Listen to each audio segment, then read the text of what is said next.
Bien, bonjour Ça commence. et bienvenue à cette conférence sur CDI 2.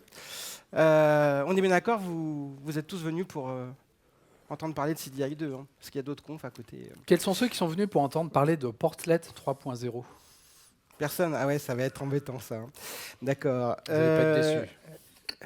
Donc, je me présente, je suis Antoine Sabot-Durand, je suis le spec lead sur la spécification CDI 2, qui ex-spécification Java E et maintenant une spécification Java plus largement, donc pour Java E et pour Java, on en parlera plus tard.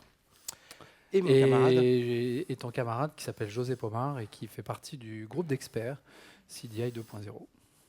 Avant de commencer, qui utilise CDI dans la salle? Ouais, C'est super. bien. CDI 1.2 sur Java E 7? Un peu moins. Bon, c'est pas grave. Ok. C'est pas grave, vous allez quand même comprendre, il n'y a Non, pas mais non c'est plus bien, d'évolution. C'est bien. Donc, de quoi allons-nous parler? Donc, on va faire un petit flashback sur les versions antérieures de CDI, donc la 1, la 1.2. On fera un petit point sur le statut de la spec à l'heure actuelle, où on en est, comment on travaille, etc. Et d'ailleurs, ça vous permettra, si vous avez envie de venir contribuer et de souffrir, vous pouvez venir nous rejoindre et discuter avec nous sur les différents canaux de communication. Après, on verra comment est-ce qu'on a construit le backlog de CDI 2, vous montrer que ça n'est pas sorti du chapeau, donc les nouvelles features et les améliorations, enfin en tout cas les principales. Et puis après, on listera enfin les nouvelles features de CDI. Et puis si vous avez des questions et vous voulez du feedback, on fera ça en fin de session. Donc, si on remonte dans le temps, CDI, c'est une spec assez jeune. Elle est sortie en décembre 2009 avec Java E6. Et depuis, on a eu en fait une autre itération majeure et une itération mineure. Donc, il y a une maintenance release qui a été faite en avril 2014. Donc, cette évolution CDI 1.2, c'est l'aspect que vous trouvez dans vos serveurs d'application supportés. Donc, aujourd'hui, si vous prenez les versions récentes de Wildfly, si vous prenez les dernières versions de Glassfish et les versions supportées d'IBM ou la bêta de AP7, vous avez les specs 1.2. Donc la 1.1, elle ne sera jamais en production. On a corrigé un certain nombre d'erreurs dedans. On a démarré en septembre 2014, oui, déjà. CDI 2, ça fait un petit bout de temps déjà. Et on devrait sortir la spec à la fin de l'année. Donc la target, c'est avant fin janvier 2017. Ça a un peu glissé, parce qu'à l'origine... Alors, ça a un peu glissé pour moult raisons, parce qu'on veut être sûr que les nouvelles features qu'on inclut sont bien designées, parce que si vous ne le savez pas, je vous l'apprends, quand on met quelque chose dans une spec, c'est définitif, donc on grave dans le marbre. Donc effectivement, il y a beaucoup de discussions pour être sûr qu'on ne fasse pas de bêtises. Donc rapidement, CDI 1, qu'est-ce que c'est? C'est un système d'injection de dépendance fortement typé. On a également tout un système de gestion de cycle de vie sur des objets. Donc on a des composants que sont les bins et on va pouvoir gérer leur cycle de vie automatiquement, les créer et les détruire automatiquement. On a également tout ce qui concerne l'AOP. On va pouvoir mettre des intercepteurs, mettre des décorateurs sur nos composants et on va pouvoir le faire d'une manière type safe, pour parler du bon français. D'ailleurs, vous avez vu, toutes nos slides sont en français. Et on a également quelque chose qui est assez populaire, c'est le système d'événements, qui est pas mal utilisé. Et la petite pépite de CDI qui est moins connue, mais qui, à mon avis, fait partie de son succès, c'est tout le système de SPI de la spécification qui permet de l'étendre, donc qui permet de récupérer des informations concernant les métadonnées, qui permet de l'étendre à travers le système d'extension portable. On fera un petit focus plus tard dans les nouvelles features sur les extensions, justement. Rapidement, CDI 1 et 1.2, donc qui sont des maintenance release. Donc CDI 1.1 qui a été réalisé en 2013 à la sortie de Java 7 et la maintenance release en avril 2014. On a rajouté le fait que CDI doit être automatiquement activé dans Java E. Donc exemple de spécification qui a été fait un peu hâtivement aujourd'hui. La façon dont ça a été décidé nous pose des petits soucis, mais bon, on sait vivre avec. On a rajouté pas mal de choses concernant l'introspection, donc on peut récupérer au runtime pas mal d'infos sur voilà, je suis tel bin, j'ai tel ensemble de types, tel qualifier, etc., ce qui était compliqué avant à faire. Et on a également facilité la possibilité d'utiliser le conteneur CDI à l'extérieur de CDI, donc depuis du code non CDI. Et on a également rajouté des choses qui permettent d'améliorer le développement de nos extensions. Donc, pour donner un petit statut sur la spec, donc, comme je l'ai dit, on a démarré en septembre 2014, donc on a la JSR 365. On a des meetings hebdomadaires sur IRC, donc tout le monde peut y aller. Donc ce n'est pas réservé à l'expert group. Donc on est un groupe d'experts assez ouvert, hein. Peut-être même des fois trop. Mais si vous avez envie de voir comment ça se passe, si vous avez envie de donner votre avis, etc., vous pouvez venir aux réunions. On a commencé à faire quelques réunions en Hangout parce qu'on avait beaucoup de pull requests en attente et on voulait faire des choses en un peu plus synchrone pour pouvoir débloquer des problèmes. Mais donc on va continuer le mécanisme d'IRC et faire de temps en temps des meetings en Hangout. Et puis depuis quelques temps après le début de la spec, on fait des releases assez régulières de Weld, donc Weld 3 Alpha.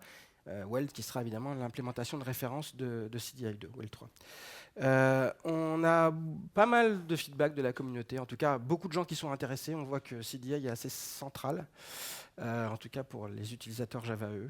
Je suis moins sûr que les gens qui fassent du Spring trouvent ça central, mais en tout cas pour ceux qui font du Java EE, on a beaucoup de retours. Notamment, on a pas mal de demandes qui viennent des autres spécifications, donc on voit qu'il y a beaucoup d'attentes. On a sorti une early draft l'été dernier.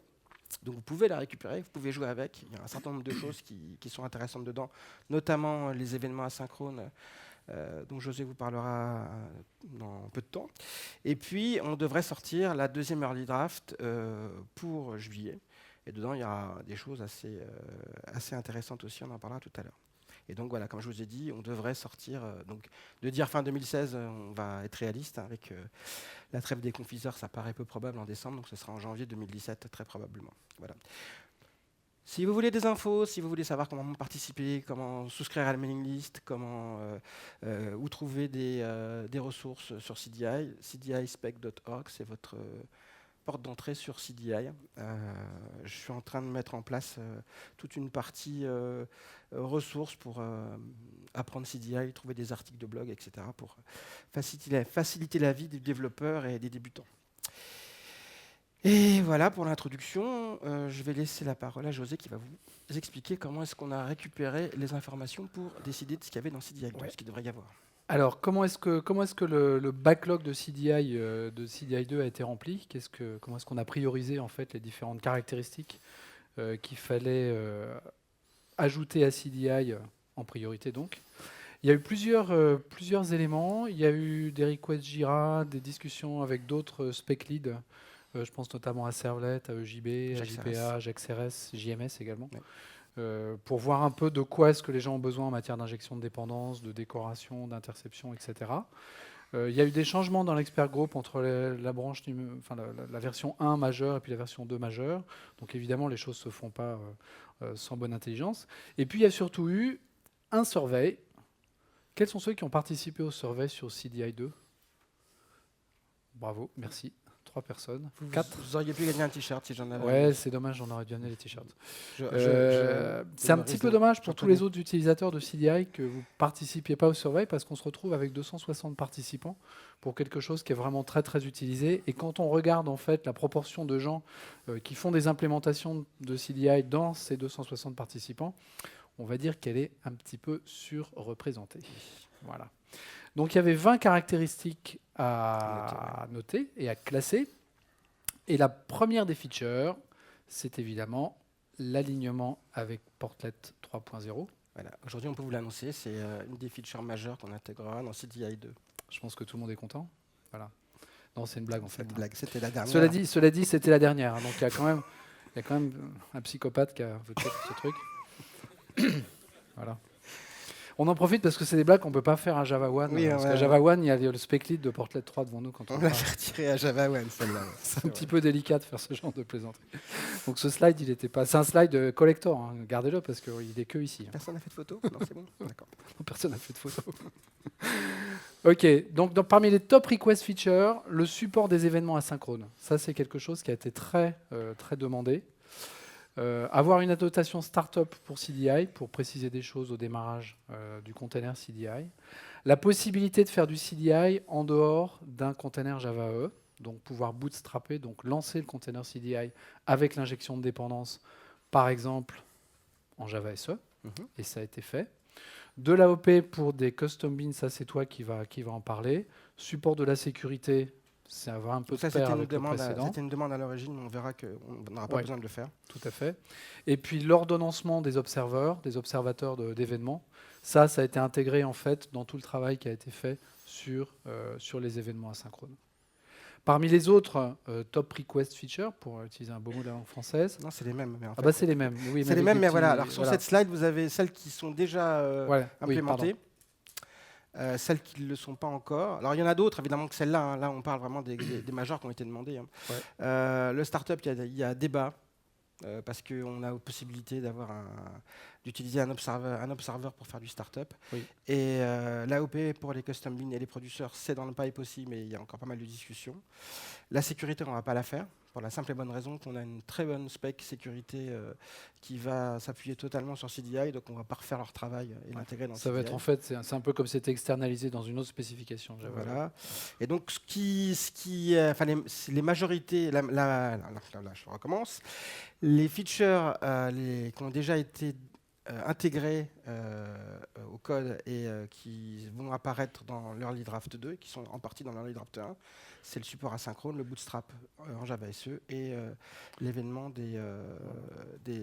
l'ordonnancement des événements. J'y arrive. Ok. Je te passe la parole. Donc, commençons à parler des nouvelles features. Donc, une des features les plus demandées, c'était le support de Java SE pour CDI. Donc, d'utiliser CDI à l'extérieur du conteneur Java EE. Alors, on peut se poser la question pourquoi ? Parce que si vous êtes utilisateur, que ce soit de Weld ou d'OpenWebBeans, ou que vous utilisez une solution tierce, vous savez qu'il y a plusieurs possibilités de booter CDI dans Java SE. On va pouvoir le faire avec Weld SE, OpenWebBeans est sa solution, et on a une troisième solution dans DeltaSpike.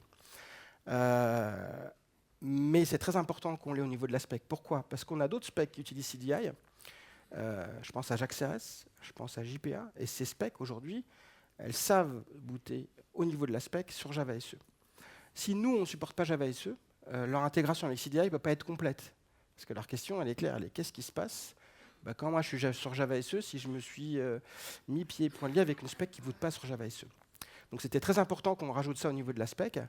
Et c'est une très bonne nouvelle que les implémentations les fait, puisqu'on peut s'inspirer de ce qui a été fait pour l'intégrer dans la spécification. Donc qu'est-ce que ça va permettre qu'est-ce que ça va permettre de faire d'avoir le support Java SE ? On facilitera tout ce qui est test, on facilitera la création de nouvelles stacks basées sur basées sur CDI. On le sortira de Java EE et dans Java SE, on pourra créer une propre stack technique. On va aussi, a priori, booster l'adoption de CDI parce que, comme je vous l'ai dit, les specs qui travaillent hors Java SE, elles vont pouvoir mieux utiliser CDI puisqu'elles ne vont pas craindre, en sortant de Java EE, de se retrouver sans conteneur. Et puis, d'une façon plus générale, il y a des frameworks qui ne sont pas très, on va dire, Java EE friendly, qui vont se dire, tiens, ça peut être intéressant de supporter CDI, puisque ça peut permettre de créer une application desktop ou un microservice ou que sais-je. Et voilà, on est dans Java SE, on va pouvoir le faire. On a également un travail, alors qui, pour l'instant, est très mis entre parenthèses, de créer une version light de CDI. Et si ce travail, on devait le faire un jour, c'était une étape importante pour lancer ce travail. Donc, le support de Java SE dans CDI, donc vous l'avez aujourd'hui dans l'Early Draft, c'est l'API que vous avez dans l'Early Draft. En fait, c'est très simple, on utilise des classes qui existaient déjà dans Java, dans CDI 1, donc la classe CDI Provider. Et on va se reposer sur l'objet CDI qui, si vous utilisez des instances, vous savez, pour faire le programmatic lookup, en fait, CDI, c'est une extension de l'interface instance. Et on va, à partir du provider, initialiser le conteneur, récupérer donc cet objet de type CDI Object qui va nous permettre de faire une requête comme on le fait avec l'objet instance. Donc je vais pouvoir faire un select en donnant un type, en donnant un qualifier, et de par là je rentre dans le graphe des bins que j'ai définis, et je vais pouvoir, ça y est, faire tout mon travail à partir de ça, et quand j'ai fini, je vais pouvoir fermer le conteneur. Je ne suis même pas obligé de le faire vu qu'on a implémenté le auto-closable, donc ça doit pouvoir se fermer automatiquement. Donc vous pouvez aujourd'hui récupérer l'early draft 1 et faire vos tests. Qu'est-ce qu'on a dû faire? Parce que bon, là, évidemment, l'API, elle a l'air un peu simple, mais il y a un travail préparatoire important. Si on prend la spécification CDI telle qu'elle était en 1.1, c'était un bloc monolithique, et on a dû commencer par la couper en deux. Alors, je sais pas s'il y a beaucoup d'entre vous qui ont lu la spécification. Eh ben, vous vous rendez compte qu'il y a des gens qui passent leur journée à écrire ces trucs-là et personnaliser. Non, sérieusement. En même temps, je les comprends un peu. Ouais, je peux comprendre. Mais sérieusement, vous devriez pas lire intégralement, mais quand vous avez une question, reportez-vous aux parties concernées. C'est quand même pas si lisible que ça, et il y a des choses qui sont intéressantes. Alors, il y a aussi une chose qui est intéressante, qui est maintenant accessible, c'est que vous avez un lien entre le TCK, c'est-à-dire l'ensemble des tests pour la spec, et la spec. Donc vous pouvez regarder cette version, vous avez les liens vers les tests sur GitHub, dans chaque section, et vous pouvez... Donc si vous n'arrivez pas à comprendre l'anglais technique, ou des fois des phrases un peu compliquées, vous pouvez voir, qu'est-ce que ça veut dire cette règle? Vous pouvez voir le test qui est associé à la règle en question. Donc allez lire la spec. Donc la spec, si vous l'avez lu, et sinon croyez-moi sur parole, actuellement, elle est mélangée, elle contient beaucoup de références à Java E. Donc, par exemple, il y a énormément de références aux EJB. Il y a beaucoup de références aux servlets, etc. Donc on ne pouvait pas faire comme d'autres ont fait, de dire, oui, on va rajouter une petite phrase, si on utilise en dehors de Java E, alors ça, c'était pas possible, on en aurait eu partout. Donc l'idée, c'était de splitter on peut en parler bon français, de splitter la spec en deux, d'avoir une partie CDI Core et une partie CDI for Java E. Donc ça, c'est un travail ingrat que j'ai mené, qui permet maintenant de rajouter une partie de la spec CDI for Java SE. Dans cette partie, actuellement, il y a uniquement les informations concernant le boot dans Java SE. Et il pourrait à l'avenir y avoir d'autres informations si on devait être amené à créer, par exemple, des contextes qui ne fonctionneraient que dans Java SE. Il y a toujours un petit peu de travail. Il y a des questionnements au sujet du mécanisme de bin discovery. Donc si vous êtes des utilisateurs CDI, vous savez qu'il y a une magie qui s'opère au démarrage du conteneur et on va regarder tous les jars, essayer de trouver des classes qui vont pouvoir être éligibles pour devenir des bins, etc. etc. Bon, il y a un certain nombre de modes de découverte. Ça peut être très coûteux. Donc dans Java EE, c'est simple parce qu'on a la hiérarchie des classes loader et on peut s'arrêter à ce qui est dans l'application. Si on est dans Java SE, on peut potentiellement aller scanner l'ensemble du JDK, ce qui n'est pas forcément souhaitable. Donc, dans l'early draft, aujourd'hui, le mécanisme d'archive, de bin archive implicite est désactivé. C'est-à-dire que les bin archives qui n'ont pas de fichier bin XML ne seront pas considérés comme des bin archives. Mais ce n'est pas forcément satisfaisant. Donc, on travaille encore à une amélioration des API qu'on vous a montrées, en recyclant pas mal de choses qui ont été faites dans Weld, qui permettrait de choisir le bin discovery au runtime, et puis d'introduire une notion de bin archive synthétique en ajoutant des classes et des packages explicitement au runtime. Donc ça donnerait quelque chose comme ça, donc une idée de l'API que ça pourrait donner. Donc là, on se retrouverait avec une espèce d'API de type builder, où on configurerait le conteneur avant de le lancer. Donc on garderait la formule simple qu'on a vue tout à l'heure, hein. On aurait toujours un initialize tout simple. Là, on pourrait décider de désactiver le bin discovery. On pourrait rajouter des packages dans lesquels on ferait des découvertes de bin ou des classes. On pourrait rajouter les intercepteurs explicitement. Et puis, il y a tout un système de propriétés qui pourrait être propre à l'implémentation ou à la spécification qu'on pourrait configurer avant de lancer Initialized et donc d'avoir notre conteneur. Donc, on garderait la simplicité de la première formule, mais on aurait quelque chose également de plus avancé qui permettrait d'être plus souple et d'avoir plein de scénarios possibles éventuellement des scénarios de multiples conteneurs CDI dans Java SE. Donc on a quand même encore du travail. On a du travail concernant les contextes. Que faire des contextes qui sont inspirés, on va dire, de HTTP, donc request scope, session scope, conversation scope, donc il faut réfléchir à ça. La piste semblerait de dire qu'on ne les supporte pas en Java SE, mais bon, c'est pas encore fait, donc si vous avez un avis là-dessus, venez. Et puis, on pourrait introduire un nouveau contexte, un nouveau scope, méthode scope, qui serait un contexte qui sera activé uniquement pour la méthode courante, et qui serait détruit à la fin de l'appel. Donc on aurait un scope qui existerait que le temps de l'invocation. Donc ça pourrait être une solution. Donc on aurait l'application scope, on aurait le singleton, et on aurait ce nouveau scope qui permettrait d'avoir un traitement dans lequel on garde un ensemble d'instances de bin actifs, et à la fin de l'invocation, on supprime tout puisque on est sorti du cycle de vie. Donc là encore, c'est en discussion, c'est pas encore fait, mais si vous avez un avis ou une solution alternative, c'est bienvenu. Alors, il y a un autre scénario que j'ai pas mis là parce que j'ai pas encore beaucoup d'éléments. On a un des membres de l'expert group qui souhaiterait mettre en place un système de démarrage et d'arrêt des contextes manuels, on va dire. Donc là, je suis un peu plus sceptique, mais il faut voir ce que ça pourrait donner. Voilà, donc j'ai déjà parlé du méthode scope. On passe aux événements. Alors les événements, donc c'est l'une des deux caractéristiques les plus demandées au niveau du survey auquel tellement de monde s'est intéressé. C'est vraiment un plaisir. Comment est-ce que fonctionnent les événements à l'heure actuelle dans CDI ? Il faut dire que les événements, c'est non seulement utilisé dans les applications, et pas mal utilisé, il y a beaucoup de gens qui font ça, mais en plus c'est aussi utilisé dans les frameworks qui s'appuient sur CDI pour récupérer des choses.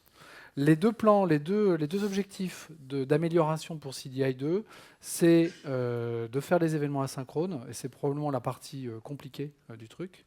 Et puis le deuxième, c'est ordonner les événements les uns par rapport aux autres, au moins en contexte synchrone, parce qu'en contexte asynchrone, c'est faisable, on peut faire des choses, mais c'est peut-être un petit peu incompréhensible.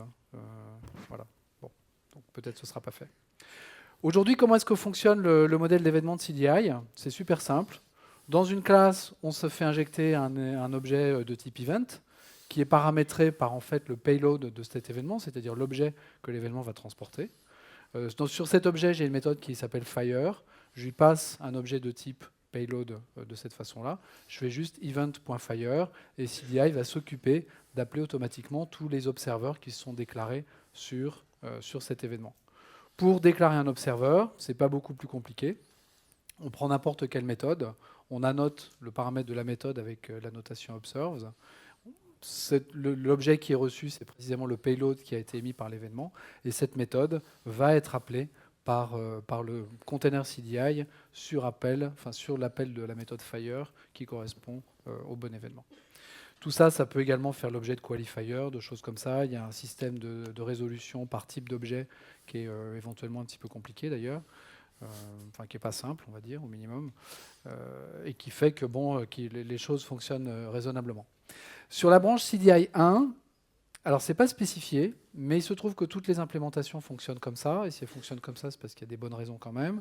Le caractère synchrone ou asynchrone n'est pas spécifié. Ça veut dire, et les implémentations, donc c'est pas spécifié, c'est pas dans la spec. Par contre, toutes les implémentations, y compris l'implémentation de référence, utilisent l'appel des événements de façon synchrone. C'est-à-dire que la méthode fire est appelée avec ce payload. Le payload va être transmis à toutes les méthodes annotées observes des différents observeurs. Et une fois que toutes ces méthodes ont été appelées, la méthode fire qui a généré ces appels au niveau du container va retourner et le thread va pouvoir continuer à travailler dans l'application.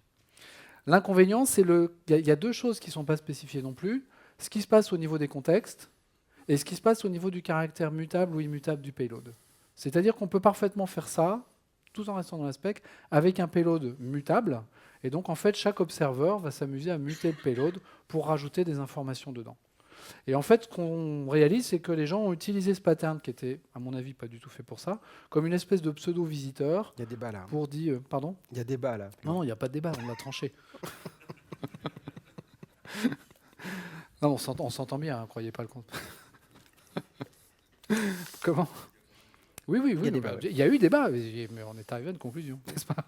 Voilà. Bref, ça a été fait comme ça. Peu importe, à la limite que les gens aient eu tort, c'est pas la question.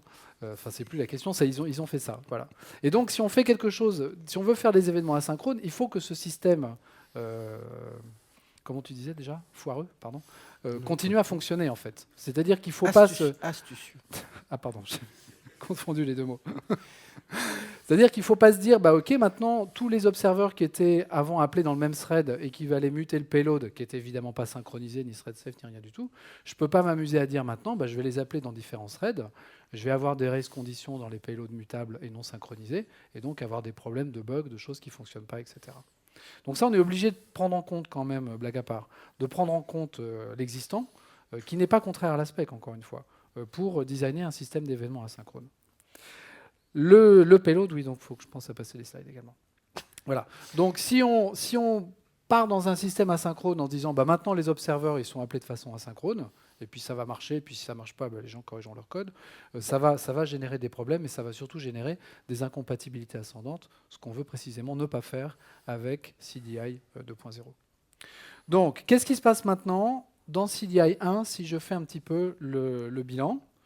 Tous les observateurs sont appelés dans le thread qui appelle la méthode firing event.fire du thread, donc dans le thread principal. L'ordre dans lequel ces observeurs est appelé n'est pas spécifié et j'ai pas la main pour décider quel va être cet ordre. Je ne peux pas dire cet observeur doit être appelé en premier, celui-là va être appelé en deuxième, etc. Le payload n'est pas immutable, il n'est pas spécifié qu'il doit être immutable, et dans la pratique, il y a des gens qui mutent l'état interne du payload. Ça, on pourrait penser que c'est déjà un problème un peu ennuyeux, mais en fait, ce n'est pas le seul problème, et ce n'est pas forcément le problème le plus difficile à résoudre. Le problème le plus compliqué, c'est probablement le problème des contextes. Qu'est-ce que c'est que les contextes CDI? Les contextes, c'est des objets, en fait, dans lesquels vivent les appels de méthode, dans lesquels vivent les threads. Je peux attacher les objets à ces contextes, et ces contextes, il y en a qui ont des sémantiques particulières. Il y en a notamment deux qui ont des sémantiques très particulières dans le cadre de CDI.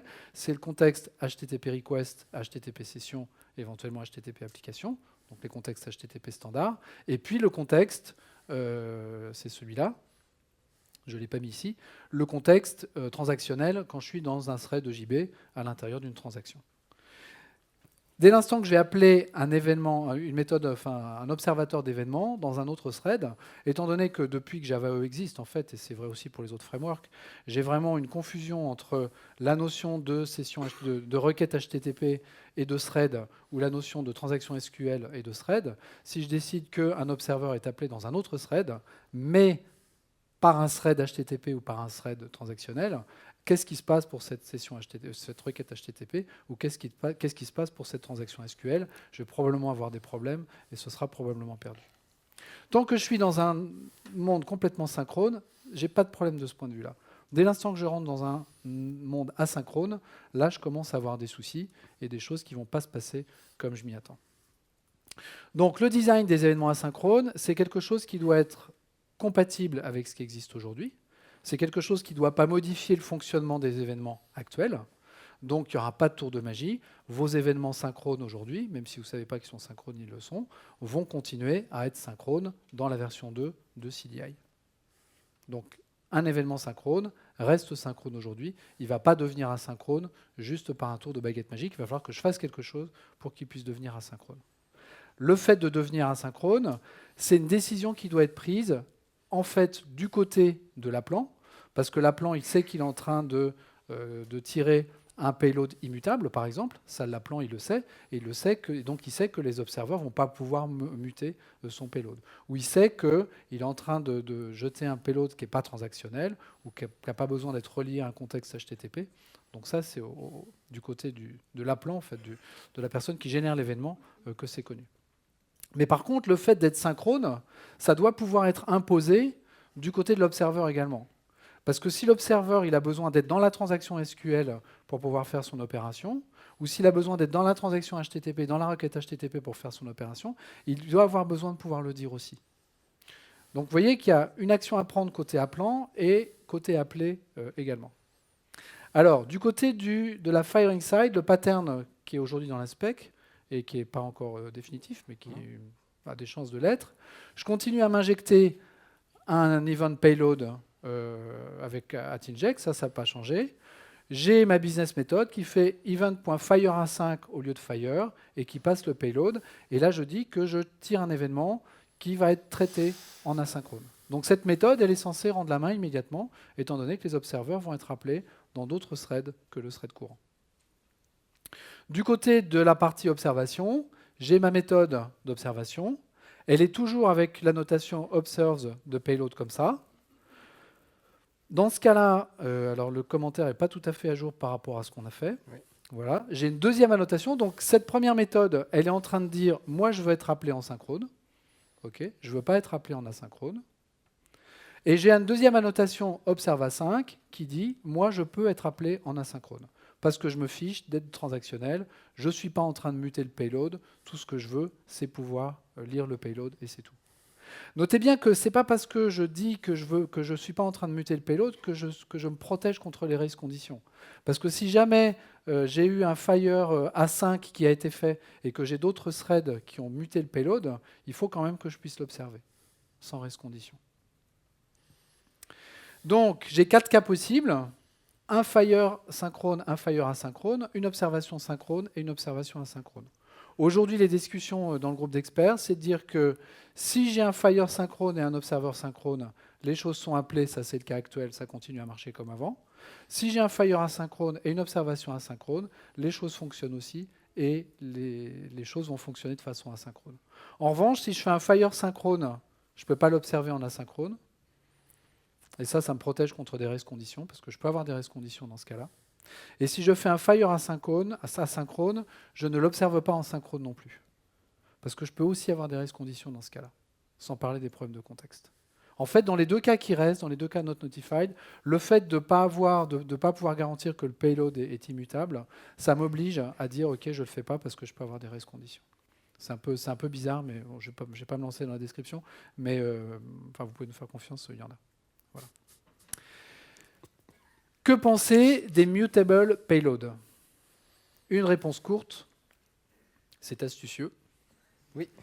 Mais ne le faites pas. Vous allez vous simplifier la vie. Ah oui, il faut que je prenne la voix caverneuse là.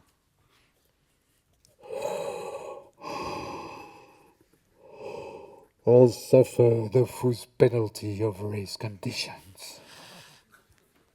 Voilà. Vous l'avez entendu? C'est enregistré en plus, je crois. Oui. C'est enregistré, c'est encore mieux. Pour la postérité, là. Génial. Il y a des trucs pires sur YouTube que ça, excuse-moi. Alors, vous pourriez penser qu'on est au bout de nos peines, mais ce n'est pas tout à fait le cas. Donc, si on retourne sur ce pattern-là, il y a toujours le problème de la gestion des exceptions en Java. Si jamais je fire un event, bon, je vais me mettre à parler français, si jamais je tire un événement de façon synchrone et qu'il y a un des observeurs qui jette une exception, il casse le thread, donc il casse le thread qui a fait le fire. Il empêche, si c'est l'observeur numéro 2 et que j'en avais 10 à appeler, les observeurs de 3 à 10, ils ne vont pas être appelés du fait que l'exception a cassé le thread. Quand je suis en asynchrone, ce n'est plus le cas. Le thread qui a appelé l'observeur, il peut être cassé, mais étant donné que mes observeurs ils sont appelés dans un pool de thread, de toute façon, les autres observeurs seront appelés également. Donc il y a une différence de fonctionnement de ce point de vue-là, c'est importante. Et la question c'est qu'est-ce que je fais de ces threads? Comment est-ce que je peux décider? En fait, c'est la suivante. Là, j'ai répondu à la question 2. Là. Donc ça, c'est la première. Petit rewind. Ça, si on était sur YouTube, ce serait plus pratique. Tu vois. Première question. Dans quel thread est-ce que les observeurs vont être appelés? On a un pool de threads dans la JVM 8 qui est tout chaud, tout prêt, qui s'appelle le Command for Join Pool. On peut l'utiliser, mais on n'est pas obligé. On peut également, en fait, on va voir qu'on peut passer un exécuteur à ce truc-là. La deuxième question, c'est qu'est-ce qu'on fait des exceptions si jamais il y a un observeur qui a pété une exception? Quand je suis dans synchrone, comme je vous disais, il suffit que je fasse un try-catch autour de la méthode fire et je vais récupérer l'exception qui a été jetée. Cette exception va empêcher les derniers observeurs d'être appelés, c'est ce que je vous disais tout à l'heure, mais je vais pouvoir récupérer cette exception. Quand je suis en asynchrone, l'exception elle est claquée dans un autre thread, donc je ne peux pas récupérer cette exception dans le thread main. Il me faut un mécanisme particulier si je veux faire ça. OK. J'ai aussi besoin d'avoir la main sur le type d'exécuteur sur le type de thread qui va exécuter mes observeurs. Pourquoi? Parce que quelquefois, je peux avoir des observeurs qui vont faire des opérations particulières, comme par exemple des opérations sur des threads Swing ou des threads JavaFX, ou si je suis en Android, sur les threads GUI de JavaFX, de la GUI. Donc pour faire ça, FireA5 peut prendre un deuxième paramètre qu'un exécuteur service. Un exécuteur service, c'est un pool de threads, c'est un truc de Java 5. Vieux machin, tout le monde connaît ça. Et donc, c'est dans cet exécuteur service que ça pourra être appelé. En fait, un exécuteur service, c'est même une interface fonctionnelle. Je peux l'implémenter avec une lambda. Et cette lambda, je peux l'écrire avec une méthode référence. Donc, si je veux l'invoquer dans Swing, j'ai juste Swing Utilities invoke letter pour le faire. Voilà. Et ce truc-là, pour récupérer l'exception, le mécanisme qui a été choisi, c'est de retourner un objet de type completion stage. Completion stage, c'est une nouvelle interface de Java 8 qui est associée à une implémentation qui s'appelle Completable Future. Absolument. Ce n'est pas forcément la nouvelle classe la plus simple à comprendre de Java 8. C'est un petit peu touchy, mais elle est assez pratique et nous permet de faire plusieurs choses, dont un truc qui est de chaîner en fait des opérations sur appel d'exception. Là, on l'a fait avec exceptionally. Je récupère l'exception qui a été jetée, et là, je fais quelque chose avec cette exception. Je peux la loguer, ou je peux la loguer. Voilà. Enfin, faire quelque chose. Mais au moins, j'ai l'information de l'exception ou des exceptions qui ont été générées dans les exécuteurs services. Ce completion stage, il est vachement pratique parce qu'il permet de chaîner des opérations, etc. Enfin, je peux organiser tout un tas de choses avec ça. J'ai aussi une méthode handle qui fait à peu près la même chose que isExceptionally. Et j'ai même encore un troisième pattern. C'est lequel le troisième pattern? C'est le même. Ah ouais. En plus, les observeurs, grâce à ce truc-là, grâce à ce système de completion stage, je peux me dire que mes observeurs, plutôt que d'aller muter le payload, ce qui est une mauvaise idée, vont retourner un objet à partir de ce payload. Et ce payload, je vais pouvoir le récupérer au travers de... Pardon, il va pouvoir retourner un objet. Et cet objet, je vais pouvoir le récupérer au travers du completion stage. Ça, c'est un bonus. Et c'est vachement sympa. Ça ouvre la porte à des nouveaux patterns. Si jamais une exception est jetée, l'exception qui sera retournée en fait par le système, ce sera une FireA5 exception. Et cette FireA5 exception pourra encapsuler l'ensemble des exceptions qui auront été jetées si plusieurs observeurs ont jeté chacun une exception. Voilà. Voilà. Ce sera dans un mécanisme qui a été introduit en Java 7 qui s'appelle le mécanisme des suppressed exceptions, qui est une espèce de liste d'exceptions attachées à l'exception. On ne va pas rentrer dans les détails, c'est du classique, c'est du Java 7. Ça a été fait il y a longtemps déjà.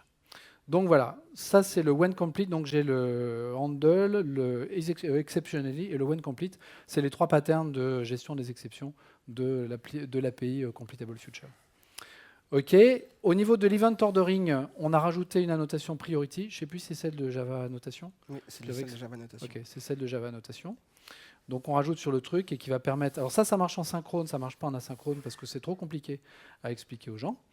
C'est possible, mais c'est trop compliqué. Même les gens du groupe d'experts n'ont pas réussi à comprendre. Donc je pense que voilà, vaut mieux laisser tomber. Et il te reste 7 minutes pour parler d'AOP Enhancement. Wow. Voilà. Merci, Antoine. Merci, José. Il n'y a pas de quoi. Surtout que j'ai des deux choses dont j'aimerais parler. Donc, premier aspect, l'amélioration de l'AOP, donc les intercepteurs et les décorateurs sur les custom bins, c'est-à-dire les bins que je vais créer par extension, et surtout les producers. Aujourd'hui, si on veut mettre un intercepteur sur un producteur, on pourrait avoir envie de faire un truc comme ça. C'est-à-dire que je vais mettre un add transactional sur ma méthode avec le add produce. Ça ne marche pas. Parce que quand je fais ça, c'est ma méthode qui va être appelée en transactionnel et ça ne va pas être le bin produit par le producteur qui va être transactionnel. Donc on n'a pas de solution simple aujourd'hui pour produire une instance pour un producteur et y affecter un intercepteur par exemple. Alors l'idée qui est encore en travail, c'est d'utiliser une espèce de mécanisme de builder d'instance qui serait inspiré de la classe unmanaged. Je ne sais pas si des gens utilisent la classe unmanaged dans CDI 1.1 ou 1.2. D'accord, pas beaucoup. Vous irez la voir, elle est assez intéressante. Elle permet de pratiquer l'injection de dépendances et d'appeler les callbacks type post-construct ou predestroy sur des objets qui ne sont pas des objets CDI. Donc je peux prendre une classe qui n'est pas un objet CDI, l'instancier, et satisfaire des at-injects qui sont dedans. Donc le builder en question, il pourrait prendre un annotated type. Donc je pourrais, dans cet annotated type, appliquer l'intercepteur sur des méthodes à travers le mécanisme de metadata de l'annotated type. Donc ça donnerait quelque chose de ce genre-là. Donc je continue à produire mon bin. Là, il est dans un request scope. Je vais utiliser un bin instance builder. Alors c'est sujet à changement, hein. On pourrait aussi, l'autre scénario, ça serait peut-être de faire évoluer la classe unmanage. Mais disons que là, l'idée est là. Donc je vais utiliser un instance builder. Je vais utiliser un mécanisme pour créer une annotated type.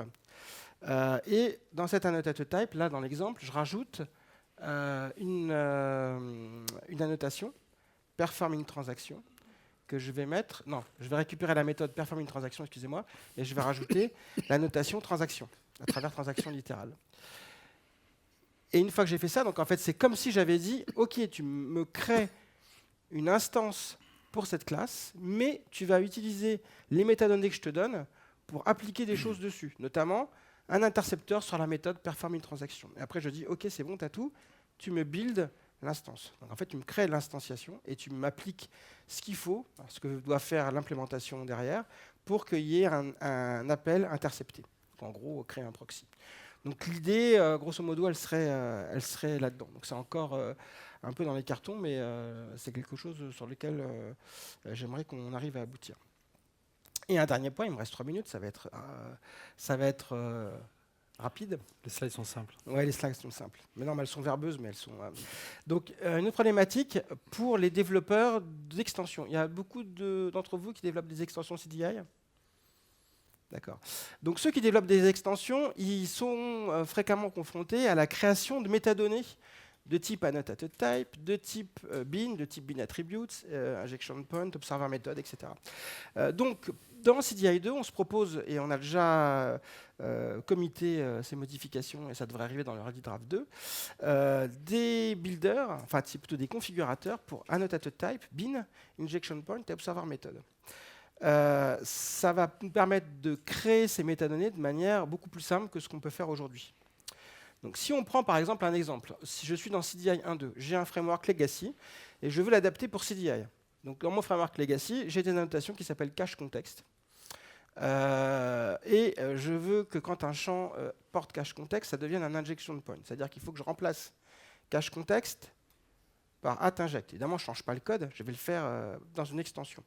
Donc, comment je ferai ça en CDI 1 ou 1.2 ? Je vais déjà devoir implémenter l'interface annotated type pour aller chercher les champs annotated field qu'elle contient et rajouter les @inject dessus s'ils ont la notation cache context. Donc voilà, donc je me retrouve avec le début de mon annotated type. Donc en fait, qu'est-ce que je fais ? Je vais wrapper l'annotated type que je vais récupérer. Et puis je vais aller passer dans tous mes fields et vérifier s'il n'y a pas un cache contexte. À ce moment-là, ajouter ce qu'il faut. Là, comment je fais ça ? Je vais créer un H7 spécifique de mes fields. Et vous voyez que je vais être obligé de créer un nouveau type de field. Vous voyez le auto-inject annotated field. Je suis un peu rapide parce qu'il me reste 1 minute. Et donc, je vais devoir encore wrapper les champs pour pouvoir descendre jusqu'au champ et appliquer la notation @inject dessus. Donc si je finis la classe annotated type, elle finit comme ça. Là, je vous ai épargné 7 méthodes supplémentaires qui sont des delegates, et j'appelle la méthode delegate. Et ensuite, je vais devoir créer l'implémentation de mon annotated field. Donc voilà, qu'est-ce que je fais ? Également, je wrap un annotated field classique. Je vais ajouter l'inject literal dessus. Et ça va me permettre 5.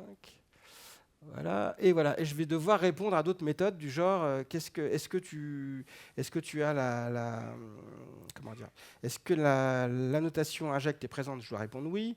Après, j'ai plein d'autres méthodes. On en a 4 autres derrière. Voilà. Et enfin, donc là vous avez vu, on s'est fait déjà 6 slides de code, et en fait j'en ai épargné plein puisque j'ai enlevé du code dans mes classes. Oups. Et enfin, j'ai allé trop loin, je vais devoir créer mon extension. Donc mon extension elle est quand même plus simple. Donc je vais faire un process annotated type, et je vais je vais intercepter tous les annotated types qui comportent l'extension cache context. Donc le with annotation, ça permet de dire dès que la classe contient cette annotation, tu t'arrêtes dessus.